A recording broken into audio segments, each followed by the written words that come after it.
welcome back to the deep dive. So you've given us a really interesting one today. A single source, but it looks pretty substantial. Hmm? Indian Anthropology nadeem.pdf. And the brief is clear, this isn't about surveying the entire field. Nope. We're doing a high-velocity deep dive, focusing specifically on the view presented in this text, Indian Anthropology, but through one particular lens. Right, and it's such a huge subject, Indian anthropology. So what's fascinating here is we're immediately given this advantage of focus. It's explicitly Nadeem Hussein's perspective. Yeah. And that tells us, well, two key things straight away. First, we're likely dealing with something structured, academic, maybe a textbook section or Right. a major study. Okay.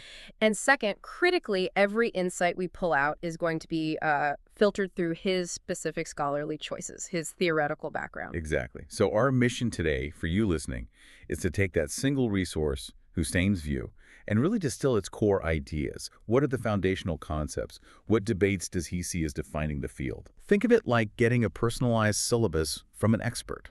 It's your shortcut to understanding this particular and likely quite influential scholarly approach. And that focus, honestly, it's a gift. Because Indian anthropology, it can feel completely overwhelming otherwise. You dive into a field this broad, and the risk is just drowning in information. Totally. So by looking closely at the lens first, Hussein's framework, before we survey the whole landscape, we make sure the knowledge you gain is, well, structured, usable. We're sort of reverse engineering his argument in a way. Okay, I like that. Let's unpack this then. How about we start by looking at the implied scope of the subject itself? Just the sheer terrain that Indian anthropology covers. And then, let's spend a good chunk of time on the significance of Nadeem Hussein himself. What does his name bring to the table? What intellectual commitments does that imply? And how does that shape the learning experience for you? All right, section 1. Let's try and define this terrain. Just the title, Indian Anthropology. Oh. I mean, it points to geography, obviously, but it immediately screams complexity, doesn't it? Oh, absolutely. Complexity is the word. We're talking about a subcontinent that contains, well, practically every kind of social system, economic setup, linguistic group known to humanity. It's staggering. The challenge seems, unprecedented. You've got this profound regional diversity. I mean, linguistic families as different from each other as, say, German, Chinese, right? Exactly. And religious practices going back millennia, layers upon layers of history, empires, invasions, local kingdoms, colonial rule, independence. Wow. So anyone committing to Indian anthropology is signing up to understand this incredibly dynamic interplay. You've got these deep local traditions bumping up against really powerful modernizing forces. It's constant motion. I think that sheer scope, the geography, and the culture, that must be the first hurdle for anyone trying to get into this field. You mentioned regional diversity. Yeah. Think about something like kinship systems. Right. Huge differences. You look at the North, often dominated by Indo-Aryan rules, things like patrilineal descent, marrying outside your village exogamy. Standard northern pattern, yeah. And then you contrast that with the South, where Dravidian systems are common, often allowing things like cross-cousin marriage. Totally different logic. Completely different logic. And an anthropologist studying India has to somehow integrate these fundamentally contrasting social rules into some kind of coherent picture, if that's even achievable, Yeah, is a single narrative even the goal? Hmm? Or maybe the point is the diversity itself? That's a key question in the discipline itself. And this scale, it makes the work incredibly demanding. It's not just social complexity, it's the historical depth, too. Like the caste system. Exactly. Caste stratification, it has thousands of years of history, texts, interpretations behind it. So the anthropologist in India is constantly dealing with the past showing up in the present, very directly. It's not a static museum piece. It's living history. That leads us nicely into point 1.2, the anthropological approach itself. Anthropology, kind of by definition, aims for a holistic understanding, right? It tries to connect the dots between different systems. That's the core idea, yeah. A historian might focus on the timeline, a political scientist on the state, but the anthropologist is looking for how everything hangs together in a society. And in the Indian context, that holistic view isn't just helpful, it's absolutely essential. You have to see the connections. How so? Give us an example. Okay, well, take the ritual status of a particular caste group. An anthropologist sees that not just as like an interesting cultural belief, it might directly determine their access to water, maybe their traditional occupation, even who they vote for in local elections. I see. So The anthropologist doesn't study religion or economics or kinship in neat little boxes. They study how they all intersect, how they shape each other constantly. Can you give us a really concrete example of that intersection, something observable that shows this holism in action? Sure. Let's think about, say, village structure and the agricultural cycle, maybe rice cultivation in the south or east, and the timing, planting, harvesting, letting fields lie fallow. It's often deeply tied into the local religious calendar, festivals, honoring ancestors. Okay. And then you have the social organization, maybe the traditional Jadmani system, which historically defined these reciprocal economic duties between different castes. You know, the farmer needs the potter, the priest, the barber, and vice versa. Right, that system of exchange. Exactly. It ensures that all the tasks needed for that rice cycle get done by the right person, often defined by their ritual status, or jati. So the economic necessity of farming is completely interwoven with the religious framework and the social hierarchy of caste. That's holism right there. That really illustrates it. You can't tweak one part without affecting the whole setup. Okay, so that brings us to 1.3. The specificity of this source material. It's a PDF excerpt, Indian Anthropology-nadeemhussain.pdf. That format itself tells us something, doesn't it? It does. It's a strong signal. It suggests curated content, not just a random assortment of papers. It implies a methodical path through the subject. Right, like a chapter or a defined section. Yeah, probably. It promises some structure, maybe historical context, key definitions, a unified theoretical angle. And that's a massive plus for you, the learner. Why? Because it means the overwhelming complexity we just talked about is being managed for you, filtered through a single guiding academic framework. So you're not immediately thrown into trying to reconcile, I don't know, 5 contradictory theories on caste origins from 5 different authors. Precisely. You're getting Hussein's synthesis, his take on those arguments. And that coherence, that's really what makes a source like this valuable for a deep dive compared to just, a reading list. It confirms that while the subject is huge, this source offers a defined, manageable focus. Exactly. Which lets us transition smoothly into analyzing the most critical element here. The scholar himself, Nadeem Hussain, who's providing that focus.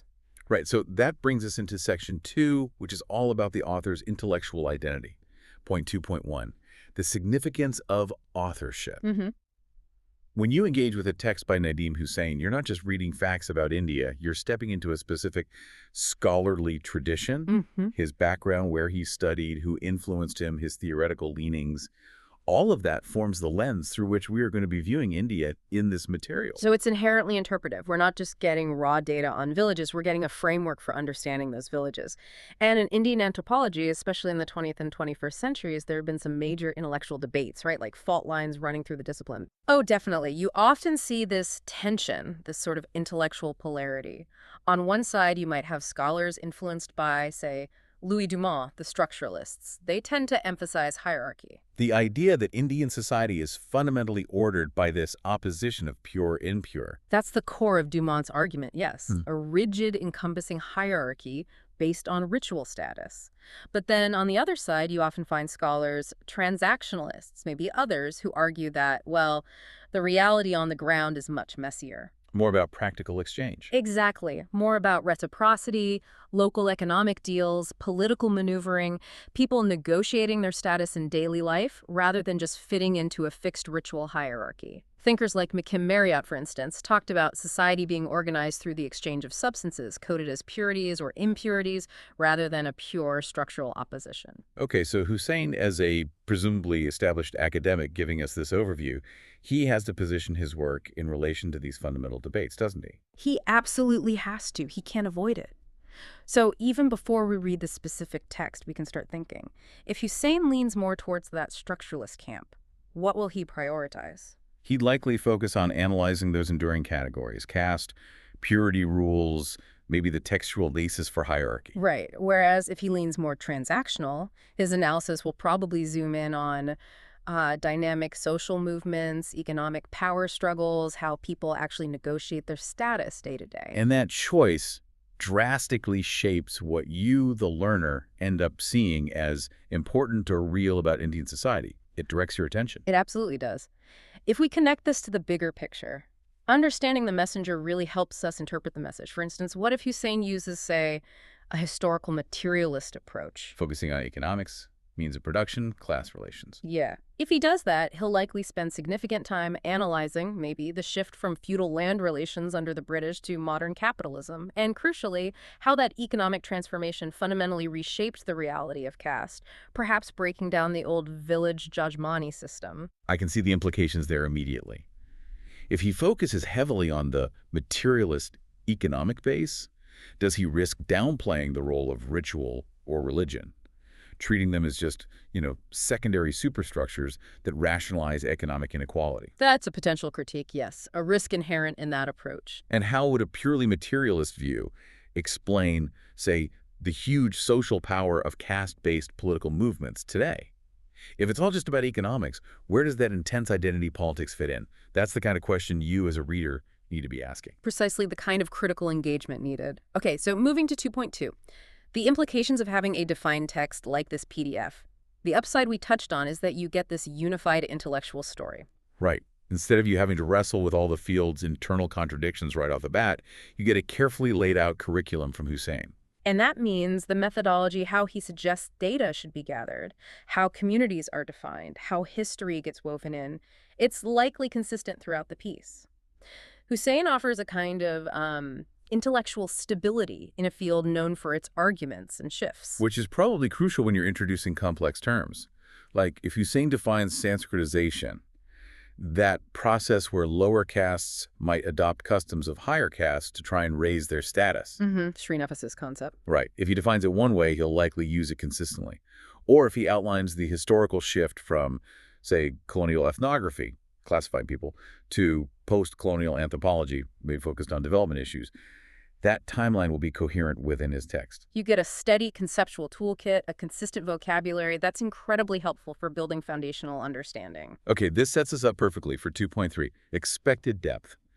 Given that this is presented as the work by Nadeem Hussain on Indian anthropology, what specific complex topics would we absolutely expect this text to cover in detail? This is where the real meat is for the listener, I think. No question, the discussion has to be comprehensive on the core issues. It almost certainly must begin with a really thorough analysis of the caste system. Beyond just saying it exists and it's unequal. Oh, way beyond that. It means diving into the mechanics. How does it actually work? For instance, Hussein would likely spend time on the dynamics between jati, the actual endogamous group you're born into, your local community, versus the broader, more theoretical Varna categories like Brahmin, Kshatriya, etc. Okay. And crucially, he has to tackle the big question. Why has caste persisted? Despite being legally abolished, despite massive urbanization and social change, he'd need to analyze its resilience, how caste identities maybe morph and find new roles, perhaps in modern voting blocks or urban job networks. Makes sense. And beyond caste, which always gets the headlines, he must cover kinship and marriage systems in depth, right? You flagged the North-South difference earlier. Yes, a foundational text simply cannot gloss over that. It's arguably the most significant structural divide in Indian social life, apart from caste itself, the difference between the northern Indo-Aryan kinship patterns and the southern Dravidian ones. Remind us of the key difference again. Well, simplifying greatly, the northern system often emphasizes patrilocality. Wife moves to husband's village, village exogamy, marrying out, and avoiding marriage among close kin. The southern Dravidian system, however, frequently features cross-cousin marriage as a defining practice. Marrying the daughter of your mother's brother or your father's sister. Exactly. It sounds counterintuitive to many from a Western background, but it's central to the logic of many South Indian communities. Okay, wait, let's pause there because that is really different. Why is that specific practice, cross-cousin marriage, considered so foundational to the social structure in the South? What does it do? Well, structurally, it creates these really enduring alliances between family units. Think about it. In the North, when you marry out, you're creating an alliance with a new, previously unrelated lineage, maybe in a different village. That link is fresh, potentially more fragile. Okay. In the South, by marrying your cross-cousin, you're essentially reinforcing bonds between two family units that are already linked to your own lineage and your mother's lineage or your father's sister's lineage. It keeps things tight. So it strengthens existing ties rather than creating new, weaker ones. Precisely. And this provides immense social stability and often economic stability, too. Property, for instance, is more likely to remain circulating within a known, closely allied group of families. Hussein would have to analyze the stability and recycling of ties in the South versus the more expansive, potentially wider-reaching, but maybe less intense alliances of the North. These local kinship logics shape everything: inheritance, politics, social support networks. That's a fantastic example of how a single concept like marriage preference reveals really deep structural differences. Okay, what else must be in there? Tribal studies. India has significant indigenous populations. Absolutely essential. The study of Adivasi communities, tribal or indigenous groups, brings in a whole different set of complexities. Yeah. We're dealing with issues of land rights, forest resources, their relationship with the state, assimilation versus autonomy. It's a distinct field within Indian anthropology almost. It often is. It's crucial because it frequently focuses on groups that were historically marginalized by the dominant caste society. And it requires different analytical tools, maybe more emphasis on ecology, political economy, the impact of development projects on resource access. So Hussein's approach here would need to cover that historical arc, from colonial policies that often viewed Adivasis as primitive or separate. Right, classifying them, trying to contain them, to post-colonial policies focused more on welfare and integration, which ironically often led to new problems like displacement due to dams or mining and ongoing conflicts over land and resources. So the value for you, the listener, isn't just knowing India has tribes, but understanding the analytical frameworks anthropologists use to study their complex relationship with the state, with development, with resource politics. Exactly right. And finally, any comprehensive modern text like this must address the post-colonial shift and urbanization. Anthropology can't just stay stuck in the timeless village trope. Right, that classic anthropological focus. Hussein has to analyze how that village context itself is being dramatically transformed by globalization, by a massive internal migration, by the explosive growth of cities. How do things like caste rules adapt or maybe break down in a huge anonymous city? What happens to traditional family structures like the joint family when younger generations move thousands of miles away for work? These are the critical contemporary questions. He needs to cover the big picture shift, too, from that colonial era ethnography, which was often about classification, creating these fixed types of people. Yeah, pinning butterflies to a board almost. Yeah, kind of. To the more modern, often applied anthropology that looks at development challenges, social movements, inequality, rapid social change. That kind of depth, covering caste, kinship, tribal issues, and these modern transformations, that's what we'd expect from a major work by someone like Hussein. It promises a disciplined way to analyze the intricate machinery of Indian society. Okay, let's pull this all together now in section 3. Point 3.1 is about combining these two things: the subject, Indian anthropology, and the author, Nadeem Hussain. What we have here is Nadeem Hussein's interpretation of Indian anthropology. It's a specialized gateway. Exactly. It's not just a neutral description of what is Indian anthropology. It's very much, how does Hussein define this field? What does he choose to emphasize? How does he connect the dots? This specific focus, as we said, is its strength. Hussein, he had to make choices. He decided what's primary, what's secondary.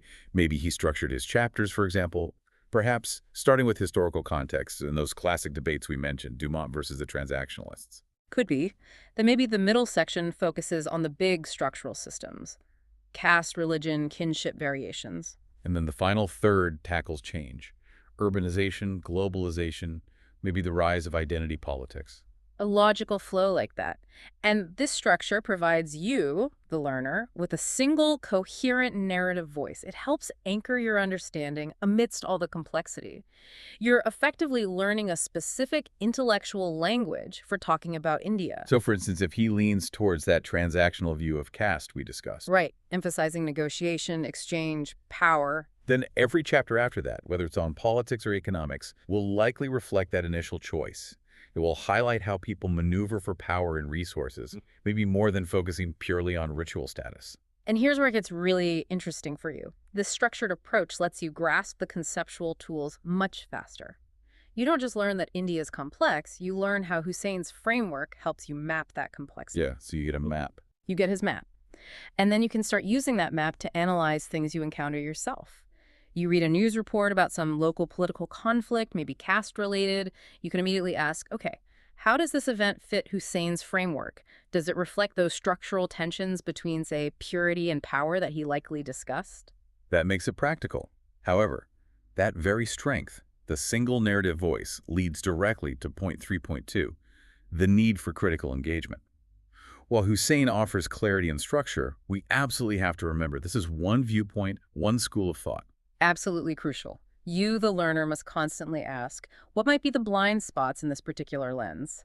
For example, if Hussein's own background or formative research was rooted in those classic village studies common in the mid-20th century. Right, deep ethnographic work in one or two villages. Does his framework fully capture the sheer speed and fluidity of change in today's hyper-connected, globalized urban India? Is there a risk of what some call village centrism, analyzing the whole nation through a lens perhaps best suited to a more localized, stable social unit? That's a great point. And what about geographical bias? India's massive.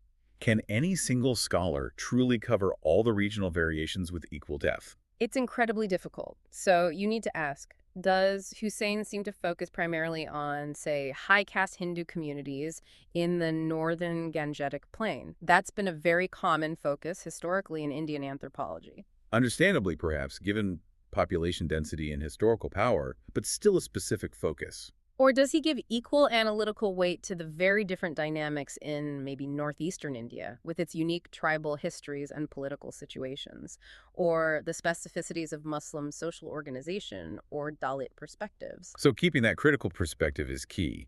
Use Hussein's work as a fantastic structured starting point, but not the final word. Exactly. The real goal is to develop your ability to assess any anthropological claim about India, whether it's from Hussein or someone else. You learn to ask, what's the underlying theoretical assumption here? Which region or group is being centered? Which perspectives might be getting marginalized or missed entirely? So the value of this source is its clarity and focus, but you use that clarity to then appreciate the full breadth and the internal debates within the wider field. Perfect. That's the ideal outcome. Which brings us nicely to 3.3, relevance for the learner. Why should you, listening now, invest time in mastering this specific framework, Hussein's take on Indian anthropology? Well, the ability to analyze Indian society with this kind of anthropological depth is incredibly relevant across so many high-stakes areas today. If you're involved in international development or policymaking, for instance, you need to understand why, say, a big infrastructure project might run into trouble. Often it's not the engineering, it's because the project disrupts deeply ingrained local kinship networks or traditional resource sharing patterns that weren't accounted for. Or if you're an international business. Absolutely critical. Understanding caste dynamics, regional loyalties, family structures, it's fundamental for navigating things like hiring practices, building reliable supply chains, even understanding consumer markets. The market doesn't exist in a vacuum, it's shaped by social reality. So this material, Hussein's structured approach, gives you the toolkit, the mental scaffolding, to move beyond just anecdotes or stereotypes. Precisely.